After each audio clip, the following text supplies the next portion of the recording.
आज के इस विशाल महासभा के अध्यक्ष कॉमरेड अगौर देव बर्मन, हमारे पॉलिट ब्यूरो के सदस्य भूतपूर्व मुख्यमंत्री कॉमरेड माणिक सरकार, हमारे राज्य के सचिव कॉमरेड जितेंद्र चौधरी, मंच पे बैठे हुए केंद्र कमेटी के सदस्य और राज्य नेतृत्व मार्क्सवादी कम्युनिस्ट पार्टी के, और भाइयों बहनों और बुजुर्गों, सबसे पहले मैं आप सबको हमारी क्रांतिकारी लाल सलाम देना चाहता हूं कि किस तरीके से जितनी कोशिशें की ये बीजेपी की सरकार आपको यहां तक नहीं आने के लिए, उसके बावजूद हज़ारों तादाद में आप लोग सब यहाँ पे आए। यही है समाधान इस बीजेपी को कि आने वाले निर्वाचन में भी यही होगा व्यवस्था। इस सरकार को हम हटाएंगे, फिर वापस जनता की राज त्रिपुरा के अंदर ले आएंगे। इसका संदेश जो है यहाँ से पहले दे रहे हैं। हमने देखा आज कई मील दूर बसें रोक दी गई, ट्रेन रोक दी गई, लोग पैदल आ रहे हैं इस धूप के अंदर, अभी भी कई सारे नहीं पहुंच पाए। ये याद दिलाता है कि हमारे आज़ादी के संघर्ष में जब एक बहरी सरकार को सुनाने के लिए शहीद भगत सिंह ने एक बम फेंका था दिल्ली के असेंबली में, तभी उन्होंने कहा था कि हमारी राजनीति हिंसा की नहीं है, हमारी राजनीति है इस बहरे सरकार को सुनाने की। और आज आप सभी लोग यहाँ पर अगरतला के अंदर इस बहरे सरकार को सुनाने के लिए जनतांत्रिक तरीके से, शांतिपूर्वक तरीके से इस विशाल महासभा का धमाका जो है सरकार को सुना रहे हो कि जनता के हित में काम नहीं करोगे तो आपका राज यहाँ पे नहीं चल सकता। इसको हम लोग सब मिटाकर हटाएंगे और हमारे सब मांगों को आपको मानना पड़ेगा या गद्दी छोड़ के, सरकार छोड़ के आपको वापस घर जाना पड़ेगा। ये संदेश, ये धमाका आज यहाँ से सुनाई दे रहा है, क्योंकि आज पूरे देश भर में कुछ और जगहों पर चुनाव हो रहे हैं। हिमाचल प्रदेश में हो रहा है, गुजरात के अंदर हो रहा है, और इन सब जगह पर हमारे प्रधानमंत्री जी जाते हैं और वहाँ पर आश्वासन देते हैं। पुराने प्रोजेक्ट 5 साल पहले जिसका उद्घाटन उन्होंने खुद किया, उसका फिर से उद्घाटन करते हैं और ये कहते हैं कि बीजेपी को चुनो तो आपकी भलाई होगी, आपका विकास होगा। आपके पास भी आ रहे हैं, सुना है 1 हफ्ते के अंदर यहाँ पर भी वही तमाशा चलेगा। यहाँ पर भी नए नए चीज़ों की ऐलान करेंगे, घोषणा करेंगे, लेकिन असलियत क्या है? लोगों के अंदर इतना आक्रोश है उनके नीतियों के खिलाफ कि आज हिमाचल के अंदर चुनाव की घोषणा की, साथ ही साथ जो गुजरात में होना था वहाँ पे घोषणा नहीं किया। क्यों? पूरे देश भर में अमूल दूध का दाम बढ़ाता है 2 रुपये प्रति लीटर, लेकिन गुजरात को माफ़ कर देता है। गुजरात के अंदर वो कहते हैं कि 2 सिलेंडर देंगे सबको, 1650 करोड़ रुपए खर्च करते हुए ये लालच दे रहे हैं चुनाव से पहले कि वोट खरीदने के लिए। अगर चुनाव का घोषणा हो जाता है तो ये सब नहीं कह सकते हैं। तो ये सब घोषणा करने के लिए चुनाव आयोग को भी, उन पर भी ये अफसोस की बात है कि उन्होंने ये घोषणा नहीं की, साथ साथ जो होना चाहिए था। लेकिन इसी तरीके से लालच दिलाने की पूरी कोशिश होगी चुनाव से पहले, ताकि वोट बटोरे और लोगों के गुस्से को नरम करने की कोशिश करेंगे। ये सावधानी आपको भी दिखानी होगी। यहाँ पर भी आएंगे और वही काम करेंगे, वही काम करने की कोशिश करेंगे, और आप सबको समाधान देना होगा कि मोदी जी आपका पोल नहीं चलेगा, अब आपका पोल खुल जाएगा। और हम लोग सब निश्चित रूप से तय कर चुके हैं कि जनता के हित में जो काम करेगा उन्हीं को हम जो है सरकार की जिम्मेदारी देंगे और किसी को नहीं। और अभी आपने सुना ये डबल इंजन की सरकार के कामकाज हमारे कॉमरेड जितेंद्र चौधरी से कि किस तरीके की उनकी जो कामकाज जो चल रही है उसके खिलाफ लोगों के अंदर जो असंतोष और गुस्सा जो बढ़ रहा है। तो आज ये जवाब अगर आप देनी है तो एक तरफ से विपक्षी पार्टियों को कहते हैं प्रधानमंत्री जी, ये रेवाड़ी कल्चर जो है ये नहीं चलेगा, लेकिन गुजरात के अंदर वो कर सकते हैं कि सीएनजी और एलएनजी की प्राइस, नेचुरल गैस का प्राइस जो है वो कम कर सकते हैं, वो रिवाड़ी नहीं है। खरबपतियों को टैक्स का छूट दे सकते हैं, वो रिवाड़ी नहीं है। अपने मित्र बड़े बड़े पूंजीपतियों को उन्होंने जो कर्जा लिया बैंकों में से, बैंकों में जो कर्जा लेते हैं बैंक से, वो किसका पैसा है? आपका और हमारा पैसा जो बैंक अकाउंट में है, उस पैसे को उसके ऊपर वो कर्जा लिया और कितना कर्जा माफ कर दिया मोदी साहब ने?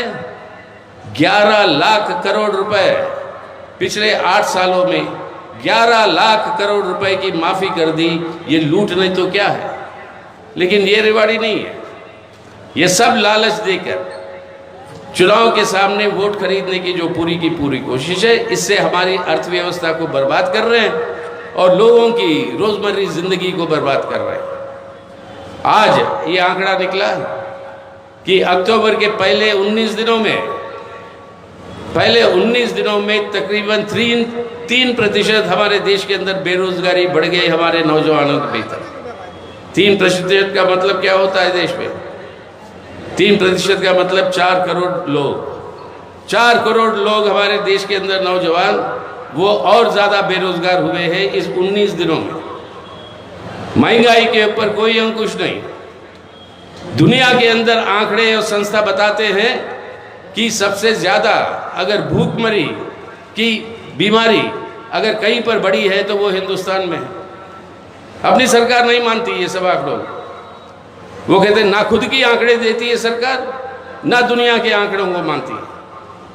और ये कोविड महामारी के चलते हुए जितने तादाद में लोगों के अंदर गरीबी बढ़ी है, उससे 2/3 पूरे दुनिया के गरीबी जो बढ़ी है उसके 2/3 का हिस्सा शर्म आती है वो अपने भारत से है।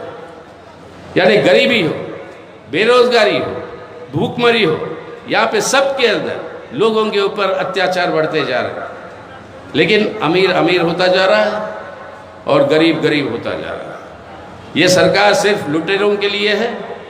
देश की संपत्ति को लूटकर अपने मित्र पूंजीपतियों को उनको जो है मुनाफा बनाने का मौका दे रहे हैं और वहाँ से जो उनको जो पॉलिटिकल फंडिंग के रूप में जो पैसा मिलता है उस पैसे का गलत इस्तेमाल करते हुए लालच देकर वोट खरीद कर वो जो है चुनाव जीतने की कोशिश करते हैं।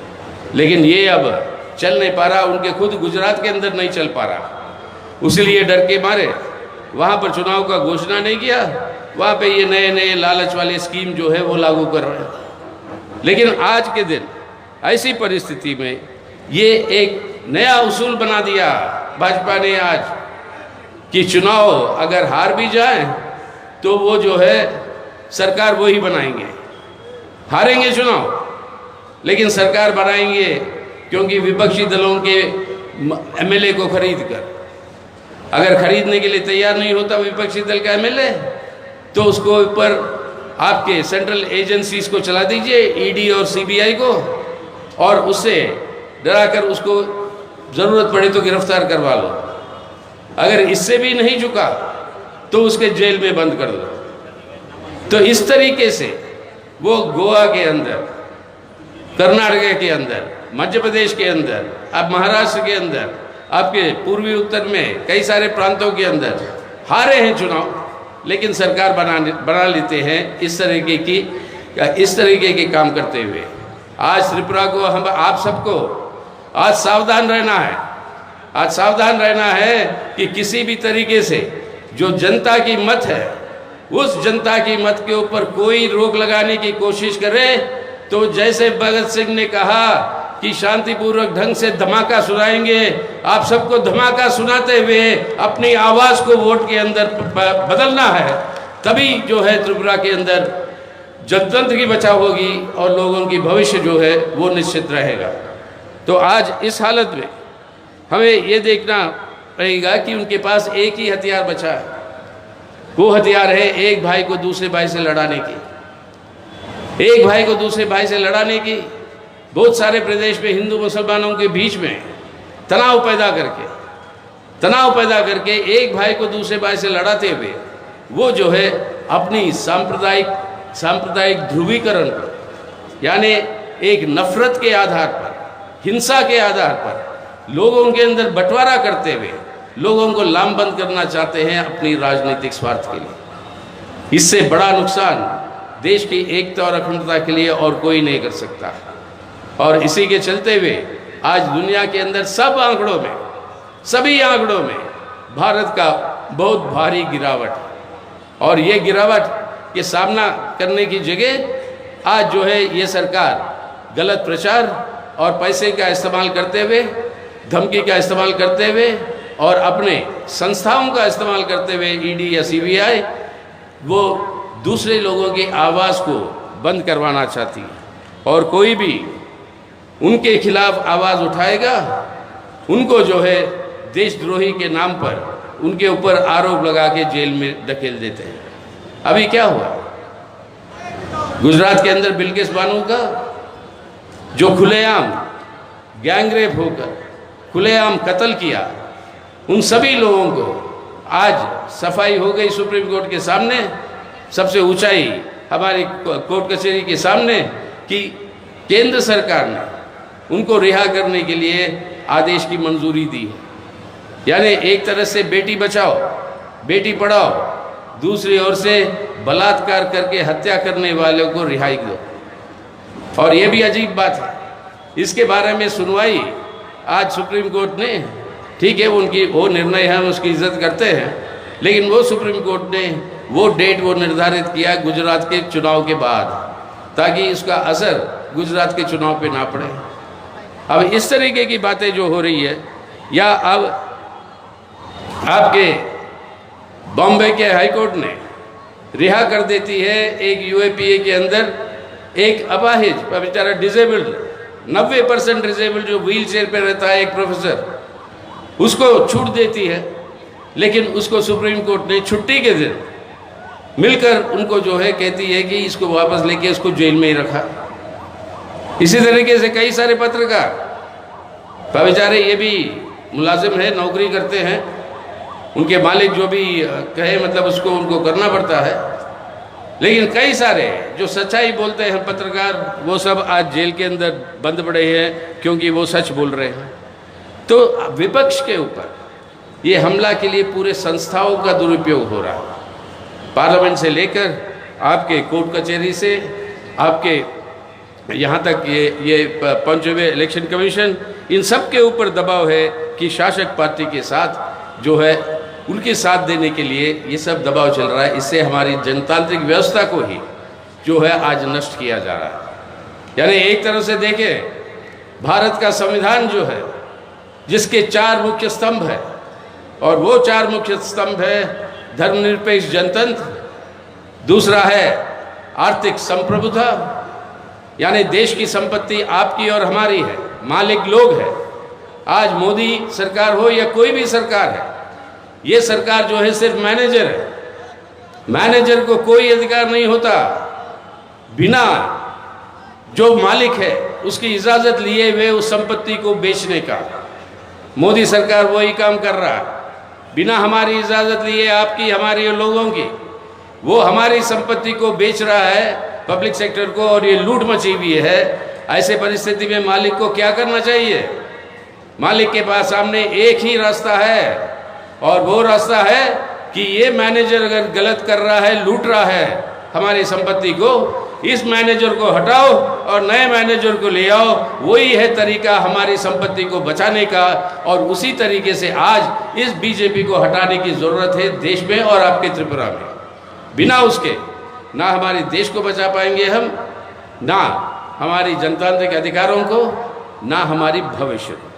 तो ऐसे परिस्थिति में मार्क्सवादी कम्युनिस्ट पार्टी की सीधा सीधा अपील है लोगों से कि आज के दिन एकमात्र अपील अगर कोई है कि कौन है ये ताकत जो इस सांप्रदायिक ध्रुवीकरण को, ये जो लूट मचा हुआ है इस देश का, इस संपत्ति का, इस लूट को रोकने वाला कौन है, उसका एक ही तरीका है और एक ही उसका जवाब है।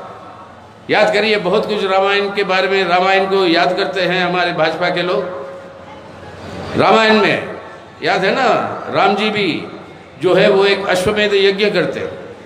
जो आज बीजेपी समझ रही है उनका एक अश्वमेध यज्ञ चल रहा है भारत में। अश्वमेध यज्ञ का मतलब क्या होता है? अश्वमेध यज्ञ का मतलब ये होता है कि राजा एक सफ़ेद घोड़ा भगाता है और घोड़ा कहाँ तक भागता है वो सब कहता है ये पूरा मेरा राज है। अगर किसी को हिम्मत करनी है तो उस घोड़े को रोकना पड़ेगा, और घोड़ा रोकेगा तो राजा के सेना के साथ लड़ना पड़ेगा। कोई हिम्मत नहीं करता तो घोड़ा भागते रहती है। मोदी साहब और भाजपा आज यही